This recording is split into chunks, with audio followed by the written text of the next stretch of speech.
ഇനി നമ്മൾ നോക്കാൻ പോകുന്ന ടോപ്പിക്കാണ് ഫിസ്ക്കൽ പോളിസി. അപ്പോൾ ഫിസ്ക്കൽ പോളിസി എന്താണെന്നും ഫിസ്ക്കൽ പോളിസി എങ്ങനെയാണ് വർക്ക് ചെയ്യുന്നതെന്നും ഈ ഫിസ്ക്കൽ പോളിസി വർക്ക് ചെയ്യുന്നത് കൊണ്ട് നമുക്ക് എന്തൊക്കെ ഉപയോഗങ്ങളെന്നും ഒക്കെ നമ്മൾ ഇന്ന് നോക്കിക്കാണും. Okay, yes. So coming to the meaning of fiscal policy first. Fiscal policy is identified as a strategic use of government spending and taxation. അതായത് ഗവൺമെന്റിന്റെ സ്പെൻഡിങ് എന്ന് പറയുമ്പോൾ we are considering the government expenditure.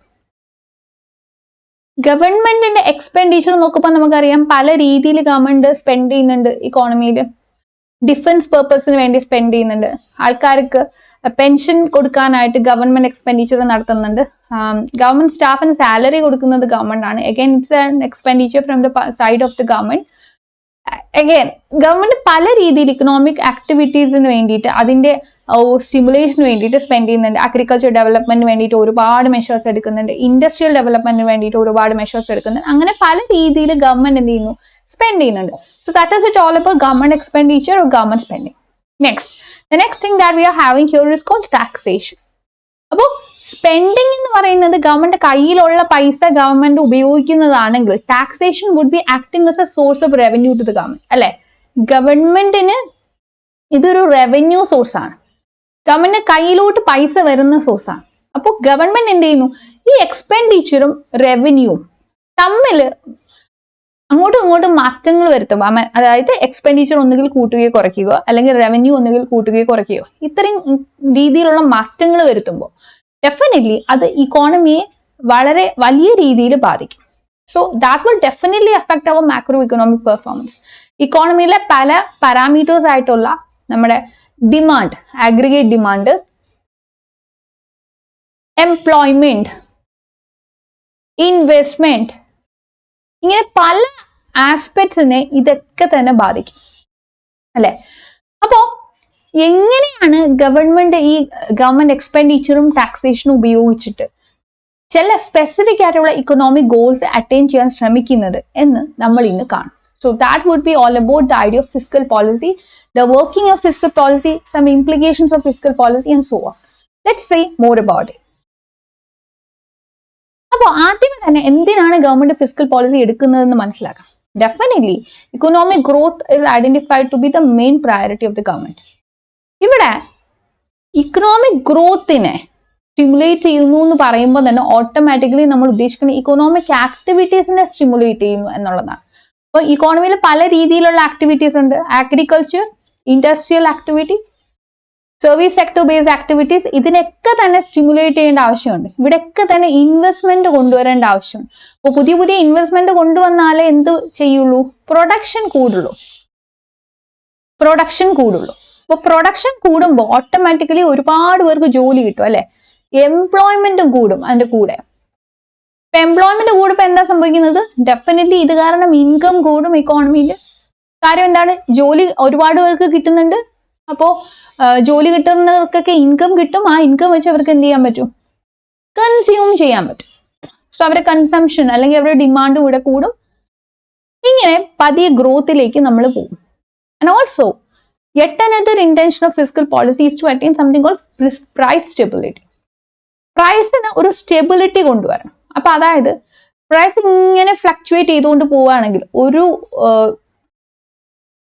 Stability ഇല്ലാണ്ട് എങ്ങോട്ടൊന്നും ഇല്ലാതെ price ഇങ്ങനെ എപ്പോഴും move ചെയ്തുകൊണ്ടിരിക്കുകയാണെങ്കിൽ that will create something called instability, not only in terms of prices but also for the entire economy.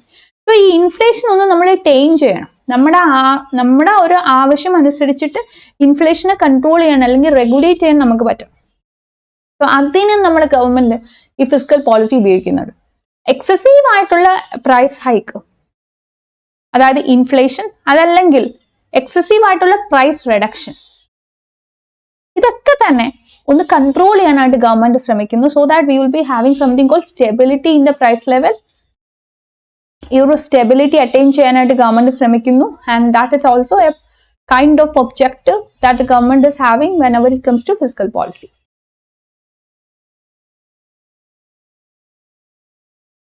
Yes. The next objective here is full employment. ഗവൺമെന്റിനെ സംബന്ധിച്ചിടത്തോളം ഗവൺമെന്റിന് എപ്പോഴും available ആയിട്ടുള്ള റിസോഴ്സസിനെ മാക്സിമം യൂട്ടിലൈസ് ചെയ്യാനാണ് ഇഷ്ടം.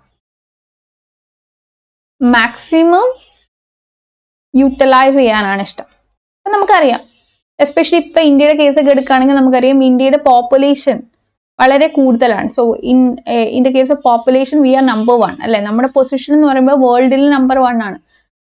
നേരത്തെ ചൈന ആയിരുന്നു, ഇപ്പൊ നമ്മൾ ചൈനയെ റീപ്ലേസ് ചെയ്ത് നമ്പർ 1 എത്തി നിൽക്കുന്നു. അപ്പോ നമ്മൾ ഫേസ് ചെയ്യുന്ന one of the major problems എന്ന് പറയുന്നത് ഡെഫിനറ്റ്ലി അൺഎംപ്ലോയ്മെന്റ് ആണ്.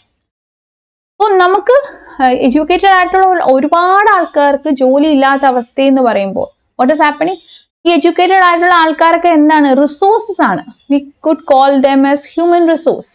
ഈ റിസോഴ്സസിനെ നമ്മൾ മാക്സിമം യൂട്ടിലൈസ് ചെയ്യാതിരുന്നാൽ, അവരുടെ ആ ഒരു പൊട്ടൻഷ്യലിനെ നമുക്ക് മാക്സിമം യൂട്ടിലൈസ് ചെയ്യാതിരുന്ന എങ്ങനെയാണ് നമ്മുടെ നേഷൻ വളരുന്നത്? ഒരു പക്ഷെ അവർക്ക് നല്ല നല്ല ഐഡിയാസ് ഉണ്ടായിരിക്കാം, പക്ഷെ അത് നടപ്പിലാക്കാനുള്ള ഒരു ഓപ്പർച്യൂണിറ്റി അവർക്ക് കൊടുത്തില്ലെങ്കിൽ how can we B A developed nation very so? അവിടെ പ്രശ്നം ഉണ്ടാവും അല്ലെ. സോ മാക്സിമം ആൾക്കാർക്ക് എംപ്ലോയ്മെന്റ് കൊടുക്കണം, മാക്സിമം റിസോഴ്സസ് മാക്സിമം യൂട്ടിലൈസ് ചെയ്യണം. ഇതൊക്കെയാണ് നമ്മൾ ഫുൾ എംപ്ലോയ്മെന്റ് കൊണ്ട് ഉദ്ദേശിക്കുന്നത്. നമ്മളെ കൊണ്ട് ചെയ്യാൻ പറ്റുന്ന മാക്സിമം നമ്മൾ ചെയ്യുക. That's it. ഗവൺമെന്റിനെ കൊണ്ട് ജോലി എത്ര പേർക്ക് കൊടുക്കാൻ പറ്റുമോ അത്രയും പേർക്ക് ജോലി കൊടുക്കുക. എത്രമാത്രം റിസോഴ്സസ് വേസ്റ്റേജ് ഇല്ലാതെ ഉപയോഗിക്കാൻ പറ്റുമോ അത്രയും മാത്രം റിസോഴ്സസ് ഉപയോഗിക്കുക. And that's it. The next thing that we are having here is to go for equitable income distribution. ഇന്ത്യയുടെ കേസ് നമ്മൾ എടുത്തു നോക്കുകയാണെങ്കിൽ ഇന്ത്യ നമുക്കറിയാം, India is having high level of inequality. Inequality ഇന്ത്യയിൽ വളരെ ഹൈ ആയിട്ട് നിൽക്കുകയാണ്. അപ്പൊ ഈ ഇനിക്വാലിറ്റി കുറയ്ക്കുക എന്നുള്ളതാണ് ഗവൺമെന്റിന്റെ ലക്ഷ്യം. കാരണം ഗവൺമെന്റിന്റെ മോട്ടീവ് എന്താണ്? വെൽഫെയർ അല്ലെ. ഗവൺമെന്റ് മോട്ടീവ് വെൽഫെയർ ആണ്. അപ്പൊ ഈ വെൽഫെയർ അറ്റൈൻ ചെയ്യാനായിട്ട്, ഇനിക്വാലിറ്റി കുറയ്ക്കാനായിട്ട്, ഈ കൂടി നിൽക്കുന്ന ഇനിക്വാലിറ്റിയെ കുറയ്ക്കാനായിട്ട് ഗവൺമെന്റ് എന്ത് ചെയ്യാണ്? Government is coming with a new idea call progressive taxation. Progressive taxation എന്ന് പറയുന്ന ഒരു ഐഡിയ ഗവൺമെന്റ് ഇൻട്രൊഡ്യൂസ് ചെയ്തിട്ടുണ്ട്. അതായത് നമ്മുടെ ഇന്ത്യയിൽ what we are following with respect to income tax call progressive taxation. അതായത് റിച്ച് ആയിട്ടുള്ള ആൾക്കാര് കൂടുതൽ ടാക്സ് അടയ്ക്കണം. So they will be paying more tax. അതെന്താണ്? കാരണം അവരുടെ കയ്യിലുള്ള പൈസ കൂടുതലാണ്. So they have the ability to pay more tax. അതുകൊണ്ട് ഗവൺമെന്റ് പറയാണ്, നിങ്ങൾ റിച്ച് അല്ലേ, സോ നിങ്ങൾക്കായിട്ട് ഞങ്ങൾ പുതിയൊരു ഹയർ ടാക്സ് റേറ്റ് തരാം. അപ്പൊ നിങ്ങൾ ആ ഹയർ ടാക്സ് റേറ്റ് അനുസരിച്ചിട്ട് നിങ്ങളുടെ ഇൻകം ടാക്സ് നിങ്ങൾ അടയ്ക്കണം. ഇനി പുവർ ആയിട്ടുള്ള ആൾക്കാരെ ഒരു പരിധിവരെ ഗവൺമെന്റ് എന്ത് ചെയ്യുന്നു? ഈ ടാക്സ് പേയ്മെന്റിൽ നിന്നും, especially when it comes to income tax payment, ആ ഒരു സെനാറിയോയിൽ നിന്ന് അവരെ എക്സെംപ്റ്റ് ചെയ്യുന്നു. ഏറ്റവും പാവപ്പെട്ടവരെ ഗവൺമെന്റ് പറയും നിങ്ങൾ ടാക്സ് അടയ്ക്കണ്ട. പക്ഷെ മോഡറേറ്റ് ഇൻകം ഒക്കെ ഉള്ള ആൾക്കാരോട് ഗവൺമെന്റ് പറയും ഓക്കെ, നിങ്ങളുടെ ഇൻകം കൂടുന്നതനുസരിച്ച് നിങ്ങളുടെ ടാക്സ് റേറ്റ് കൂടും. അപ്പോ കൂടുതൽ ഇൻകം ഉള്ള ആള് കൂടുതൽ ടാക്സ് അടയ്ക്കുക എന്നുള്ളത്. സോ ഗ്രാജുവലി അത് ഇനിക്വാലിറ്റിയെ കുറയ്ക്കും അല്ലെ. Second, government is coming with something called transfer payments. Transfer payments എന്ന് പറഞ്ഞാൽ എന്താ? one sided payments. ഗവൺമെന്റ് ഇങ്ങോട്ട് നമുക്ക് കുറച്ച് പൈസ തരുന്നുണ്ട്, പക്ഷെ ഗവൺമെന്റ് അങ്ങോട്ട് അധികം കാര്യങ്ങൾ എക്സ്പെക്ട് ചെയ്യുന്നില്ല. So it is our duty to do something in return. പക്ഷെ നോർമലി ഗവൺമെന്റ് അങ്ങനെ എക്സ്പെക്ട് ചെയ്തിട്ടൊന്നും അല്ല നമുക്ക് തരുന്നത്. For example subsidy, again pensions, ഇങ്ങനെയുള്ള കുറെ കാര്യങ്ങൾ. അപ്പോൾ ഗവൺമെന്റ് കയ്യിൽ നമ്മൾ സാലറി വാങ്ങിക്കുകയാണെങ്കിൽ നമ്മൾ പകരം ഗവൺമെന്റിന് ജോലി ചെയ്ത് കൊടുക്കും. പക്ഷെ നമ്മൾ ഗവൺമെന്റ് കയ്യിൽ നിന്ന് സബ്സിഡി വാങ്ങിക്കുന്നു. അപ്പൊ ഗവൺമെന്റ് പറയുന്നില്ല പകരം ജോലി ചെയ്ത് താന്ന് പറയുന്നില്ല. പക്ഷെ അഗ്രികൾച്ചർ സബ്സിഡി ഒക്കെ നമ്മൾ വാങ്ങുമ്പോൾ it is our responsibility to ensure that we are utilising it for agriculture purpose. അല്ലാതെ സബ്സിഡി വാങ്ങിയിട്ട് അത് വേറെ ഏതെങ്കിലും കാര്യത്തിന് ഉപയോഗിച്ചിട്ട് കാര്യമില്ല. So that may not be a good thing. Agriculture subsidy വാങ്ങിച്ചിട്ട് അഗ്രികൾച്ചറിന് ഉപയോഗിക്കാണ്ട് വേറെ ആവശ്യങ്ങൾക്കായിട്ട് ഉപയോഗിക്കുന്നത് it's not a good thing. പക്ഷെ still government is giving us a lot many different types of transfer payments അല്ലെ. അപ്പോ ഇതൊക്കെ നമ്മുടെ ഇനിക്വാലിറ്റി കുറയ്ക്കും. അത് ഇൻകം ഇനിക്വാലിറ്റി ആയിക്കോട്ടെ, വെൽത്ത് ഇനിക്വാലിറ്റി ആയിക്കോട്ടെ, മറ്റു തരത്തിലുള്ള ഇനിക്വാലിറ്റി ആയിക്കോട്ടെ. Now, the government is always going for something called economic stability. അപ്പൊ നമ്മൾ നേരത്തെ നമ്മുടെ പ്രൈസ് സ്റ്റെബിലിറ്റിനെ പറ്റിയിട്ട് പറഞ്ഞു. ഇത് മാത്രമല്ല, ഈ ഗവൺമെന്റിന്റെ ഉദ്ദേശം എന്ന് പറഞ്ഞിട്ടുണ്ടെങ്കിൽ ഫോർ എക്സാമ്പിൾ പീരീഡ് 1 ഒരു ഹൈപ്പോത്തറ്റിക്കൽ എക്സാമ്പിൾ ആണ്. അസ്യൂം ദാറ്റ് നമ്മൾ ഒരു 4% ഗ്രോത്ത് നമുക്ക് കിട്ടിയെന്ന് വിചാരിക്കാം നമ്മുടെ GDP. അപ്പോൾ ഈ പീരീഡ് 2 ആവുമ്പോൾ ഗവൺമെന്റ് പറയാണ് do not go below 4%. Do not go below 4%. 4%ന്റെ താഴെ ഗ്രോത്ത് പോവരുത്. യു ക്യാൻ ഗോ എബവ് 4%, പക്ഷെ അറ്റ്ലീസ്റ്റ് 4% എങ്കിലും ഗ്രോത്ത് നമുക്ക് ഉണ്ടായിരിക്കണം. പീരീഡ് 1 ഓൾറെഡി നമ്മൾ 4% അറ്റൈൻ ചെയ്തു. That shows our potential to attain 4% growth in GDP. Growth rate ആണ് ഉദ്ദേശിക്കുന്നത്. Growth rate GDP growth rate ആണ്. ഒരു 4% ഗ്രോത്ത് റേറ്റ് നമുക്ക് പീരീഡ് 1 കിട്ടി. പീരീഡ് 2 ആകുമ്പോഴേക്കും നിങ്ങളുടെ ഗ്രോത്ത് റേറ്റ് GDPന്റെ ഗ്രോത്ത് റേറ്റ് എന്ന് പറയുമ്പോൾ 4% എങ്കിലും വേണം. 4% should be the minimum. Maximum എത്ര വേണമെങ്കിലും പോവാം. So why? Because the government wants to have something called stability in the system. ഇതുകൊണ്ട് തന്നെയാണ് എപ്പോഴെങ്കിലും ഈ ബിസിനസ് സൈക്കിൾ പ്രോബ്ലംസ് വരുമ്പോൾ ഗവൺമെന്റ് എന്ത് ചെയ്യുന്നത്? ഗവൺമെന്റ് ഇത് നേരിടാൻ വേണ്ടിയിട്ടുള്ള മെഷേഴ്സ് ആൻഡ് ടൂൾസ് എടുക്കുന്നത്. ഇപ്പൊ ഗവൺമെന്റ് നോക്കുമ്പോൾ റെസഷൻ വരികയാണെങ്കിൽ, റെസഷൻ ഗവൺമെന്റിന് അറിയാം ഈ ഒരു സെനാറിയോ എന്ന് പറയുമ്പോൾ അതിഭയങ്കരമായിട്ടുള്ള അൺഎംപ്ലോയ്മെന്റ് ഉണ്ടാവും അല്ലെ, അതിഭയങ്കരമായിട്ടുള്ള മറ്റ് ഇഷ്യൂസ് ഒക്കെ ഉണ്ടാവും. ആൾക്കാർക്ക് ഇൻവെസ്റ്റ് ചെയ്യാനൊക്കെ ഭയങ്കര വിഷമമായിരിക്കും. Because they suspect some kind of loss. ആൾക്കാർ വിചാരിക്കും it's better not to go and invest. അപ്പൊ ഇൻവെസ്റ്റ്മെന്റ് ഒക്കെ അവിടെ കുറയും. അപ്പൊ ഈ സമയത്ത് ഗവൺമെന്റ് എന്ത് ചെയ്യും? ഗവൺമെന്റ് ഇക്കോണമി ഒന്ന് സ്റ്റിമുലേറ്റ് ചെയ്യാൻ വേണ്ടിയിട്ടുള്ള മെഷേഴ്സ് എടുക്കും. The opposite would be happening when there is boom. Boom വരുമ്പോൾ വേറെ ഇതിന്റെ ഓപ്പോസിറ്റ് ആണ് സംഭവിക്കുന്നത് അല്ലെ. അപ്പൊ ഇക്കോണമി ഒന്ന് സ്റ്റേബിൾ ആക്കി നിർത്തണം. This is what the government needs.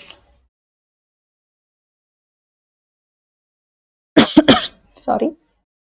Now let's consider the tools of fiscal policy. ഞാൻ പറഞ്ഞു നമ്മൾ മെയിൻലി ഫോക്കസ് ചെയ്യുന്നത് ഗവൺമെന്റിന്റെ എക്സ്പെൻഡിച്ചറും അതേപോലെ തന്നെ ഗവൺമെന്റിന്റെ റവന്യൂ ആയിട്ടുള്ള ടാക്സിനെ ബേസ് ചെയ്തിട്ടാണ് ഈ ഫിസ്ക്കൽ പോളിസി എക്സ്പ്ലെയിൻ ചെയ്യുന്നത്. സോ 2 ടൂൾസ് ഇവിടെ പറയുന്നത്, ഒന്ന് government spending, that is the expenditure made by the government. അടുത്തത് tax. So again we will be having little more tools. പക്ഷെ ഇപ്പൊ നമുക്ക് ഇതിനെ ഫോക്കസ് ചെയ്യാം എക്സ്പെൻഡിച്ചർ. അപ്പൊ നമുക്കറിയാം government would be spending on lot many activities. പല രീതിയിലുള്ള ഗുഡ്സിൽ ആൻഡ് സർവീസസിൽ ഗവൺമെന്റ് സ്പെൻഡ് ചെയ്യും. അപ്പോൾ പല രീതിയിലുള്ള ട്രാൻസ്ഫർ പേയ്മെന്റ്സും എന്താണ് ഗവൺമെന്റ് നടത്തും അല്ലെ. അപ്പൊ ഇതൊക്കെ നടത്തുമ്പോൾ ഡെഫിനറ്റ്ലി ഇക്കോണമി ഒന്ന് സ്റ്റിമുലേറ്റ് ചെയ്യുക എന്നുള്ളതാണ് ഗവൺമെന്റിന്റെ ഉദ്ദേശം. സ്റ്റിമുലേറ്റ് ചെയ്യുക. So this would be directly injecting money to the economy അല്ലെ. ഗവൺമെന്റിന്റെ കയ്യിൽ നിന്നും money would be flowing to the pockets of people. അപ്പൊ ആൾക്കാർക്ക് ജോബ് കിട്ടാം, ഡിമാൻഡ് കൂട്ടാം, കൺസംഷൻ കൂട്ടാം, അങ്ങനെ ഇൻവെസ്റ്റ്മെന്റ് കൂട്ടാം. അല്ല പല രീതിയിൽ എന്താണ് ഒരു സ്റ്റിമുലേഷൻ ആണ് ഗവൺമെന്റ് ഇവിടെ ഉദ്ദേശിക്കുന്നത്. ഇക്കോണമിയെ വളർത്തുക. So we need something called growth. Growth കൂട്ടുക, ഇതാണ് ഇന്റൻഷൻ. അപ്പൊ അടുത്ത മെഷറാണ് അല്ലെങ്കിൽ അടുത്ത ടൂളാണ് ടാക്സേഷൻ. ടാക്സേഷൻ നമുക്കറിയാം it's a revenue to the government. ഗവൺമെന്റിന് കിട്ടുന്ന ഒരു റവന്യൂ ആണ് ഈ ടാക്സ് എന്ന് പറയുന്നത്. ഗവൺമെന്റ് പല രീതിയിൽ നമ്മുടെ കയ്യിൽ നിന്ന് റവന്യൂ പിരിക്കുന്നുണ്ട്. ഇപ്പൊ ഇന്ത്യയുടെ കേസ് എടുക്കുകയാണെങ്കിൽ ഇൻകം ടാക്സ് ഉണ്ട്, അഗൈൻ GST ഉണ്ട്. So these are some different types of taxes. ഇത് കൂടാണ്ട് ഗവൺമെന്റ് നമ്മുടെ ഇന്ന് റവന്യൂ ഗവൺമെന്റിലേക്ക് പോകുന്ന റവന്യൂ ഉണ്ട്. നമ്മുടെ കയ്യിൽ നിന്നും ഗവൺമെന്റിലേക്ക് പോകുന്ന ഗവൺമെന്റിന്റെ റവന്യൂ ഉണ്ട്. എന്തൊക്കെയാണ്? ഗവൺമെന്റ് നമ്മുടെ കയ്യിൽ നിന്ന് പല സമയത്തായിട്ട് കളക്ട് ചെയ്യുന്ന ഫീസ്, പല കാര്യങ്ങൾക്കായിട്ട് കളക്ട് ചെയ്യുന്നത്. Finds, penalty. For example 2 wheeler പോകുമ്പോൾ ഹെൽമെറ്റ് ഒക്കെ വെക്കാതെ പോവുകയാണെങ്കിൽ MVD പിടിക്കുന്നു, പെറ്റി അടിച്ച് കൈ തരുന്നു അല്ലെ. ഇപ്പൊ കൈ തരില്ല, വീട്ടിൽ വന്നോളും. അഗൈൻ നിങ്ങൾ പെറ്റി അടയ്ക്കണം. You have to pay the penalty, fine there. അപ്പോ ഈ പൈസ ആർക്കാ പോകുന്നത്? ഗവൺമെന്റിനാണ് പോകുന്നത്. Again it's a source of revenue to the government. പക്ഷെ നമ്മൾ മേജർ സോഴ്സ് ഓഫ് റവന്യൂ ആയിട്ട് എടുക്കുന്നത് ടാക്സ് ആയതുകൊണ്ട് തന്നെ let's discuss everything in terms of tax. So tax would be the collection of money from individuals as well as business by the government അല്ലെ. അപ്പോൾ tax കൂട്ടി എന്ന് പറയുമ്പോൾ what will happen to your disposable income? What is disposable income? First of all disposable ഇൻകമിനെ നമുക്ക് YD എന്ന് represent ചെയ്യാം. Disposable income എന്ന് വെച്ചിട്ടുണ്ടെങ്കിൽ this is called income after tax. Income after tax. Tax അടച്ചതിന് ശേഷം കയ്യിൽ ബാക്കിയുള്ള പൈസയാണ് എന്ത്? Disposable income. കയ്യില് പിന്നെ ഉള്ള കാശാണ് അല്ലെങ്കിൽ ഇൻകം ആണ് ഡിസ്പോസിബിൾ ഇൻകം. അപ്പൊ ടാക്സ് കൂടിയെന്ന് വിചാരിക്കുക. സോ നമ്മുടെ ഇൻകം എപ്പോഴും ഏകദേശം കോൺസ്റ്റന്റ് ആയിട്ട് നിൽക്കാനുള്ള ഒരു അവസ്ഥാന്തരീക്ഷമാണ്. അപ്പോ ഇതിന്റെ കൂടെ ടാക്സ് അങ്ങ് കൂടി. ഇൻകം മൈനസ് ടാക്സ് ആണ് ഡിസ്പോസിബിൾ ഇൻകം എന്ന് ഞാൻ പറഞ്ഞല്ലോ. ടാക്സ് കൂടി. So what will happen to your disposable income? നിങ്ങളുടെ ഡിസ്പോസിബിൾ ഇൻകം അവിടെ കുറയും. കാരണം നിങ്ങൾക്ക് ഒരു 10 രൂപയാണ് ഇൻകം കിട്ടിക്കൊണ്ടിരുന്നെങ്കിൽ ആ 10 രൂപയിൽ നിന്നും നേരത്തെ നിങ്ങൾ ടാക്സ് അടച്ചുകൊണ്ടിരുന്നത് 1 രൂപയായിരുന്നു. അപ്പൊ ബാക്കി 9 രൂപ നിങ്ങളുടെ ഡിസ്പോസിബിൾ ഇൻകം ആയിരുന്നു. ഇപ്പൊ ടാക്സ് 1 രൂപയിൽ നിന്ന് 2 രൂപയായിട്ട് കൂടിയിട്ടുണ്ടെങ്കിൽ നിങ്ങളുടെ ഡിസ്പോസിബിൾ ഇൻകം 8 രൂപയായിട്ട് കുറയാണ് അല്ലെ? So disposable income will be influencing your decisions. നമ്മുടെ കയ്യിൽ എന്തോരം പൈസ ഉണ്ട് എന്നുള്ളതാണ് നമ്മൾ എത്ര സ്പെൻഡ് ചെയ്യണം, എത്ര സേവ് ചെയ്യണം എന്നുള്ളതൊക്കെ നമ്മളെ കൊണ്ട് തീരുമാനമെടുപ്പിക്കുന്നത്. So it will affect your consumption, it will affect your investment, it will affect your other decisions. അപ്പൊ ഇത് കൺസ്യൂമേഴ്സിന്റെ കേസ് മാത്രമല്ല, ഈവൻ ബിസിനസ് പീപ്പിളും ഈ ഡിസ്പോസിബിൾ ഇൻകം കോൺസെപ്റ്റ് എപ്പോഴും അവരുടെ ഡിസിഷൻ മേക്കിങ്ങിൽ കൺസിഡർ ചെയ്യും അല്ലെ? ബിസിനസ്സുകാർക്ക് അവരുടെ പ്രോഫിറ്റ് ആണ് എല്ലാം. So that is their main source of income. അപ്പൊ അതിൽ ഒരു റിഡക്ഷൻ വരുമ്പോൾ ഡെഫിനറ്റ്ലി അടുത്ത റൗണ്ടിൽ എത്ര ഇൻവെസ്റ്റ് ചെയ്യണം, അടുത്ത റൗണ്ടിൽ ഇൻവെസ്റ്റ് ചെയ്യണമോ അതോ ലോസ് ആണോ സംഭവിക്കുന്നത് എന്നൊക്കെ ഉള്ള കാര്യങ്ങൾക്ക് ഒരു തീരുമാനമായി കിട്ടും ഒരു പരിധി വരെ. അടുത്തത്, so let's discuss something related to the tool of fiscal policy which might be sometimes considered as the one of the tools in fiscal policy. ഇത് ചിലപ്പോൾ മാത്രമാണ് ഫിസ്ക്കൽ പോളിസിയിൽ ടൂളായിട്ട് എടുക്കുന്നത്. പക്ഷെ ഇത് മനസ്സിലാക്കി കഴിയുമ്പോഴേക്കും നിങ്ങൾക്ക് മനസ്സിലാവും ഡെഫിനറ്റ്ലി ഇതിനെയും നമുക്ക് ടൂൾ ഓഫ് ഫിസ്ക്കൽ പോളിസി ആയിട്ട് എടുക്കാൻ പറ്റും. പക്ഷെ it is having some connection with the other tools that we have discuss now.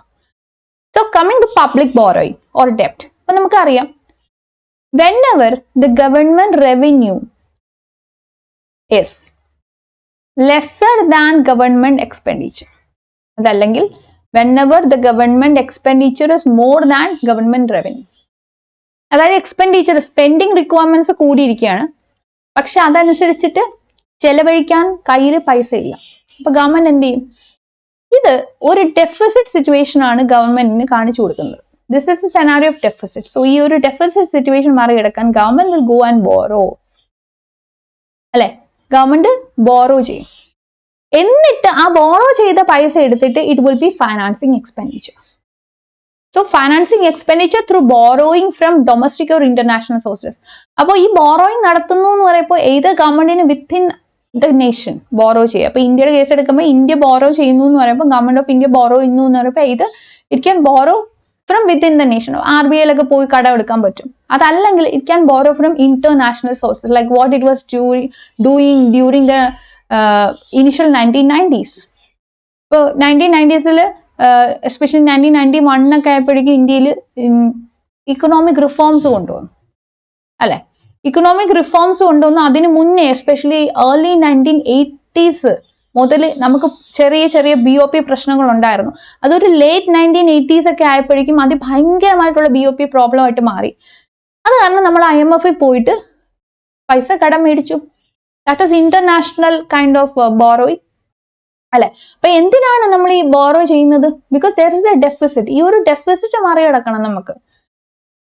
അപ്പോ ചിലപ്പോ അതിഭയങ്കരമായിട്ടുള്ള പലിശയൊക്കെ കൊടുത്തിട്ടായിരിക്കും നമ്മൾ ബോറോ ചെയ്യുന്നത്. പക്ഷെ നമ്മുടെ ആവശ്യങ്ങൾ നടക്കണ്ടേ? അപ്പൊ നമ്മൾ ബോറോ ചെയ്യും. Because government is having a lot of commitments towards a public അല്ലെ?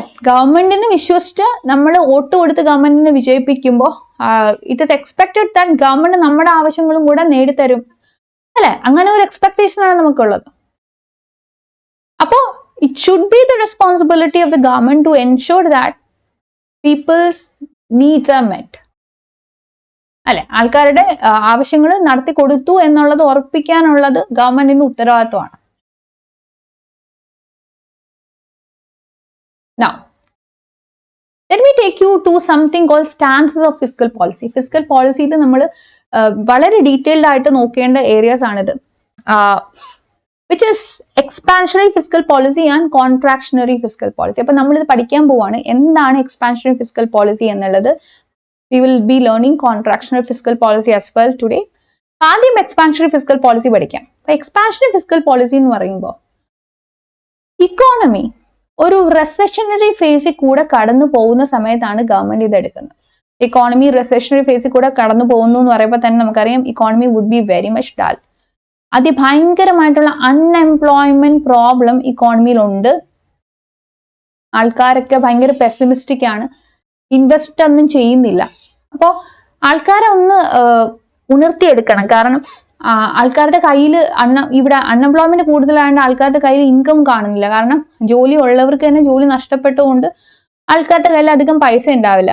And also in many instances ഇവർക്ക് നല്ല രീതിയിൽ സാധനങ്ങൾ ഡിമാൻഡ് ചെയ്യാനും പറ്റില്ല. ഈവൻ അവർക്ക് വേണ്ട സാധനങ്ങൾ പോലും സമയത്ത് അവർക്ക് ഡിമാൻഡ് ചെയ്യാൻ പറ്റുന്നില്ല. ബിക്കോസ് അത്രയ്ക്ക് പൈസ അവിടെ ഇല്ലല്ലോ. കാരണം അൺഎംപ്ലോയ്മെന്റ് അല്ലേ സെനാറിയോ. അപ്പോൾ ഗവൺമെന്റ് വിചാരിക്കും ഓക്കെ ആൾക്കാരുടെ കയ്യിലേക്ക് പൈസ പമ്പ് ചെയ്ത് കൊടുക്കണം. There should be some money with the people. Otherwise, what happens is that if people are not having money with them, they won't be able to spend. They won't be able to demand in the economy. So, government expenditure anggo kootum. So, expenditure engane kootum? Pension the formula koota, subsidy the formula koota. പുതിയ projects ഗവൺമെന്റിന് കൊണ്ടുവരും. For example ഇപ്പോൾ നമ്മുടെ metro പ്രോജക്റ്റിനൊക്കെ പറയുന്ന പോലെ ഇപ്പൊ എന്തിനാ ഈ പ്രോജക്ട്സ് കൊണ്ടുവരുന്നത്? പ്രോജക്ട്സ് കൊണ്ടുവരപ്പോൾ അവിടെ വർക്ക് ചെയ്യാനായിട്ട് കുറെ ആൾക്കാർ വേണം. അപ്പൊ കുറെ ആൾക്കാർ വർക്ക് ചെയ്യാനും പോകുമ്പോൾ അവർക്ക് എന്താ ജോലിയോടൊപ്പം ഇൻകമും കിട്ടുന്നുണ്ട്. അപ്പൊ ഈ ഇൻകം വെച്ചിട്ട് അവർക്ക് സാധനങ്ങൾ ഡിമാൻഡ് ചെയ്തൂടെ? അതിനോടൊപ്പം തന്നെ ഗവൺമെന്റ് ചെയ്യുന്നതാണ് government would be decreasing the taxes. അപ്പൊ ടാക്സ് റെഡ്യൂസ് ചെയ്തു എന്ന് പറയുമ്പോൾ what is happening to your disposable income? നിങ്ങളുടെ ഡിസ്പോസിബിൾ ഇൻകം അവിടെ കൂടുതലല്ലേ? കാരണം നേരത്തെ നിങ്ങൾ കൂടുതൽ ടാക്സ് അടച്ചിരുന്നു, ഇപ്പൊ ഗവൺമെന്റ് ടാക്സ് കുറച്ചു, ഡിസ്പോസിബിൾ ഇൻകം കൂടി. അപ്പൊ എന്ത് ചെയ്യാൻ പറ്റും? You can go for more demand. നിങ്ങൾക്ക് കുറെ സാധനങ്ങൾ ഡിമാൻഡ് ചെയ്യാൻ പറ്റും. അപ്പൊ നിങ്ങളുടെ ഡിമാൻഡിന് കേറ്റർ ചെയ്യാൻ വേണ്ടിയിട്ട് പ്രൊഡക്ഷനും കൂടും. സോ അതിന് പ്രൊഡക്ഷൻ കൂടുതൽ വരാൻ വേണ്ടിയിട്ട് ഇൻവെസ്റ്റ്മെന്റും കൂടും. സോ ഗ്രാജുവലി ഇക്കോണമി വളർന്നു തുടങ്ങുന്നു. അപ്പോൾ റെസഷൻ സമയത്ത് ഗവൺമെന്റ് എടുക്കുന്ന പോളിസി ഏതാണ്? Expansionary fiscal policy. അടുത്തത് അപ്പോ എക്സ്പാൻഷനറി ഫിസ്ക്കൽ പോളിസി എന്ന് പറയുമ്പോൾ ഗവൺമെന്റിന്റെ മെയിൻ ഇന്റൻഷൻ തന്നെ നമ്മുടെ ഈ അഗ്രിഗേറ്റ് ഡിമാൻഡ് കൂട്ടുക എന്നുള്ളതാണ്. അപ്പോൾ അഗ്രിഗേറ്റ് ഡിമാൻഡ് കൂട്ടാനായിട്ട് എന്ത് ചെയ്യുന്നു? ഗവൺമെന്റ് തന്നെ ഇറങ്ങി വന്നിട്ട് ഇൻവെസ്റ്റ് ചെയ്യുന്നു. ഗവൺമെന്റ് ഇൻവെസ്റ്റ്മെന്റ് കൂടുന്നു. കാര്യം എന്താണ്? പ്രൈവറ്റുകാർക്ക് ഇൻവെസ്റ്റ് ചെയ്യാൻ പേടിയാണ്. അവർ വിചാരിക്കും so what will happen if I invest? കാരണം ഇക്കോണമി റെസഷനിലാണ്, ആകെപ്പാട് ഡള്ളാണ്. ഗവൺമെന്റ് ഇൻവെസ്റ്റ്മെന്റ് നടത്തപ്പോൾ പതുക്കെ ആൾക്കാരുടെ കയ്യിൽ പൈസ കൂടും അല്ലെ? മെട്രോ പോലുള്ള പ്രോജക്ട്സ് ഒക്കെ ഏറ്റെടുത്ത് ഗവൺമെന്റ് ചെയ്യുമ്പോൾ ആൾക്കാരുടെ കയ്യിൽ പൈസ കൂടും. കാരണം എന്താണ്? അൺഎംപ്ലോയ്മെന്റ് ഇവിടെ കുറഞ്ഞു. ഇത് കാരണം ഡിമാൻഡ് ക്രിയേറ്റ് ചെയ്യപ്പെടും. അപ്പോൾ ഡെഫിനറ്റ്ലി ഗവൺമെന്റ് ഇങ്ങനെ ഒരു അറ്റംപ്റ്റ് എടുക്കുമ്പോൾ ചെറിയ ഇൻഫ്ലേഷൻ ഒക്കെ വരും. പക്ഷെ സ്റ്റിൽ ഗവൺമെന്റ് വിചാരിക്കുന്നത് എന്താണ്? ഇത് കുഴപ്പമില്ല, ഇത് വേണം. Government would be running a budget deficit. കാരണം ഗവൺമെന്റിന്റെ റവന്യൂവും എക്സ്പെൻഡിച്ചറും നമ്മളിവിടെ കമ്പയർ ചെയ്യുമ്പോൾ ഡെഫിനറ്റ്ലി എക്സ്പെൻഡിച്ചർ ആയിരിക്കും കൂടുതൽ. അപ്പോൾ ഈ ഒരു അവസ്ഥയിൽ ഗവൺമെന്റ് എന്ത് ചെയ്യാന്ന് വെച്ചിട്ടുണ്ടെങ്കിൽ പോയി കടമൊക്കെ എടുത്തിട്ട് സ്പെൻഡ് ചെയ്യാം. ഓക്കെ, ഇനി അടുത്ത ഫിസ്ക്കൽ പോളിസിയാണ് കോൺട്രാക്ഷണറി ഫിസ്ക്കൽ പോളിസി. ഈ ഒരു സമയം എന്ന് വെച്ചിട്ടുണ്ടെങ്കിൽ ഓൾറെഡി നമ്മുടെ ഇക്കോണമിയിൽ നല്ല രീതിക്ക് മണി സപ്ലൈ നിൽക്കുന്ന അവസ്ഥയാണ്. മണി സപ്ലൈ കൂടുമ്പോൾ എന്താ സംഭവിക്കുന്നത്? ഇൻഫ്ലേഷൻ അല്ലെ? മണി സപ്ലൈ കൂടുമ്പോൾ ഇൻഫ്ലേഷൻ സംഭവിക്കും. അപ്പൊ ഇനിയിപ്പോ എന്ത് ചെയ്യണം? ഈ ഒരു ഇൻഫ്ലേഷനെ കുറയ്ക്കണം. ഇൻഫ്ലേഷനെ കുറയ്ക്കണമെങ്കിൽ എന്ത് ചെയ്യണം? മണി സപ്ലൈ കുറയ്ക്കണം. ഈ ഹൈ ഇൻഫ്ലേഷനെ കൺട്രോൾ ചെയ്യണമെങ്കിൽ definitely you have to reduce money supply. അപ്പൊ ഈ മണി ആൾക്കാരുടെ കയ്യിലോട്ട് പൈസ പോകുന്നതിനെ തടയുക എന്നുള്ളത് ആണ് ഗവൺമെന്റ് ഇവിടെ ചെയ്യുന്നത്. So government would be decreasing government expenditure. ഗവൺമെന്റിന്റെ എക്സ്പെൻഡിച്ചർ ഗവൺമെന്റ് എന്ത് ചെയ്യുന്നു? കുറയ്ക്കുകയാണ് ഫോർ ദ ടൈം ബീയിങ്. ഇപ്പോൾ ഗവൺമെന്റ് പറയും പെൻഷൻ കൊടുക്കാനുള്ളവരടുത്തൊക്കെ ഗവൺമെന്റ് പറയും ഒരു കാര്യം ചെയ്യാം, ഈ മാസം ഞങ്ങൾക്ക് പെൻഷൻ തരാനായിട്ട് പറ്റില്ല due to these and these reasons, എന്തെങ്കിലുമൊക്കെ റീസൺസ് അവിടെ പറയും. അതുകൊണ്ട് നിങ്ങൾക്ക് അടുത്ത മാസത്തെയും ഈ മാസത്തെയും കൂടെ പെൻഷൻ അടുത്ത മാസം തരാം. അഗൈൻ സബ്സിഡി കൊടുക്കുന്നതിലും കുറച്ച് ഡിലേ ഒക്കെ വരുത്തിയിട്ട് ഗവൺമെന്റ് പറയും ഈ മാസത്തെയും അടുത്ത മാസത്തെയും കൂടെ സബ്സിഡി അടുത്ത മാസം തരാം എന്ന് പറയും. ഈ ഗവൺമെന്റിന് ഇൻഫ്രാസ്ട്രക്ചർ സ്പെൻഡിങ് ഒക്കെ കുറച്ചൊന്ന് സ്റ്റോപ്പ് ചെയ്ത് വെക്കും കുറച്ചു കാലത്തേക്ക്.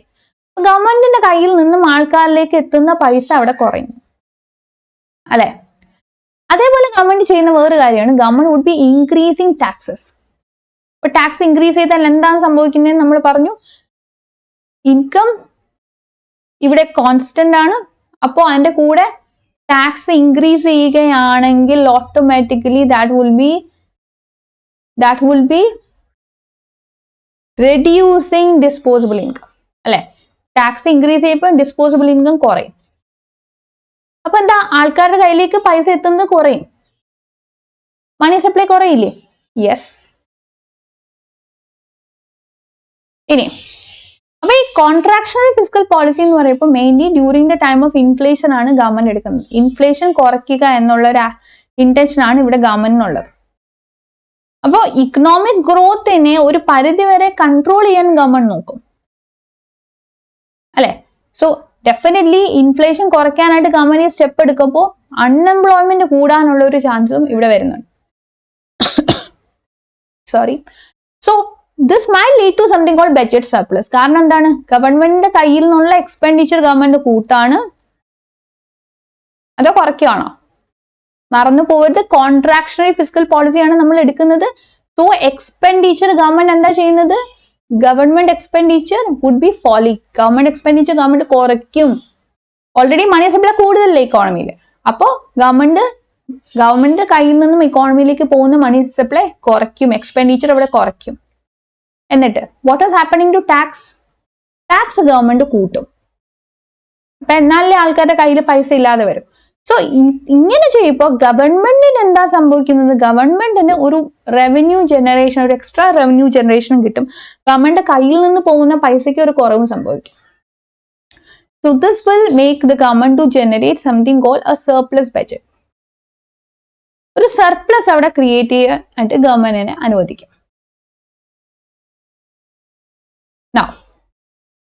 അപ്പൊ നമ്മള് ഫിസ്ക്കൽ പോളിസി എന്താന്ന് പറഞ്ഞു, which is a vital tool for the government to deal with equipping the economy during some problems. അപ്പോൾ കെയ്നീഷ്യൻ ഇക്കണോമിക് പോളിസിയിൽ ഈ ഫിസ്ക്കൽ പോളിസി ഭയങ്കര ഇമ്പോർട്ടൻ്റ് ആണ്.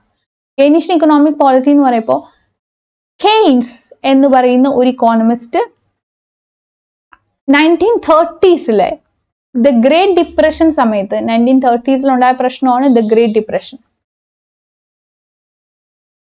ഗ്രേറ്റ് ഡിപ്രഷൻ സമയത്ത് അദ്ദേഹം ഗവൺമെന്റിന്റെ ഒരു ഇന്റർവെൻഷന് പറ്റിയിട്ട് പറയുകയുണ്ടായി. അദ്ദേഹം പറഞ്ഞു ഗവൺമെന്റ് ഇന്റർവെൻഷൻ ഉണ്ടെങ്കിൽ മാത്രമേ നമുക്ക് ഇക്കോണമി ഇങ്ങനെയുള്ള ക്രൈസിസിൽ നിന്നും കരകയറ്റിയെടുക്കാൻ പറ്റുള്ളൂ. Again, the same thing got repeated during 2008 crisis. 2008 ക്രൈസിസിൽ നമുക്ക് ഗവൺമെന്റിന്റെ ആ ഒരു റോൾ അത്രമാത്രം മനസ്സിലായി, നമുക്ക് മനസ്സിലാക്കാം. സോ ഗവൺമെന്റ് എന്താണ് ചെയ്യുന്നത്, ഗവൺമെന്റിന്റെ ടാക്സേഷനും ഈ സ്പെൻഡിങ്ങിലും ഗവൺമെന്റ് മാറ്റം വരുത്തുന്നു. എന്നിട്ട് ഒരു സസ്റ്റൈനബിൾ ആയിട്ടുള്ള ഇക്കണോമിക് ഗ്രോത്ത് അറ്റൈൻ ചെയ്യാനായിട്ട് നമ്മൾ ശ്രമിക്കുന്നു. സോ സസ്റ്റൈനബിൾ എന്ന് പറയുമ്പോൾ പ്രസന്റ് ജനറേഷനും ഫ്യൂച്ചർ ജനറേഷനും ഒരേപോലെ ഗ്രോത്ത് വേണം. സോ എക്സ്പാൻഷണറി ഫിസ്ക്കൽ പോളിസി വേണോ അതോ കോൺട്രാക്ഷണറി ഫിസ്ക്കൽ പോളിസി വേണോ, അതായത് ഇക്കോണമിയെ സ്റ്റിമുലേറ്റ് ചെയ്യുന്ന രീതിയിലുള്ള ഫിസ്ക്കൽ പോളിസി വേണോ അതോ ഇക്കോണമിയെ റിസ്ട്രിക്ട് ചെയ്യുന്ന രീതിയിലുള്ള ഫിസ്ക്കൽ പോളിസി വേണോ എന്നുള്ളത് നമ്മുടെ ഇപ്പോഴത്തെ ഇക്കണോമിക് ആക്ടിവിറ്റീസിനനുസരിച്ചാണ് ഇരിക്കുന്നത്. അപ്പൊ നമ്മൾ എന്തൊക്കെയാണ് പഠിച്ചത്, ഇന്ന് ഫിസ്ക്കൽ പോളിസി എന്താണെന്ന് മനസ്സിലാക്കി, ഫിസ്ക്കൽ പോളിസി ടൂൾസ് എന്താണെന്ന് മനസ്സിലാക്കി, ഇത് എങ്ങനെയൊക്കെ വർക്ക് ചെയ്യും എന്ന് മനസ്സിലാക്കി, എക്സ്പാൻഷണറി ഫിസ്ക്കൽ പോളിസി എന്താണെന്നും എപ്പോഴാണ് വർക്ക് ചെയ്യുന്നതും എങ്ങനെയാണ് വർക്ക് ചെയ്യുന്നതെന്നും മനസ്സിലാക്കി, കോൺട്രാക്ഷണറി ഫിസ്ക്കൽ പോളിസി എന്താണെന്നും എപ്പോഴാണ് വർക്ക് ചെയ്യുന്നതെന്നും എങ്ങനെയാണ് വർക്ക് ചെയ്യുന്നതെന്നും മനസ്സിലാക്കി അല്ലെ. സോ ഇതൊക്കെ നിങ്ങൾക്ക് കൃത്യമായി മനസ്സിലായെന്ന് വിചാരിക്കുന്നു. That is it all for today. Thank you.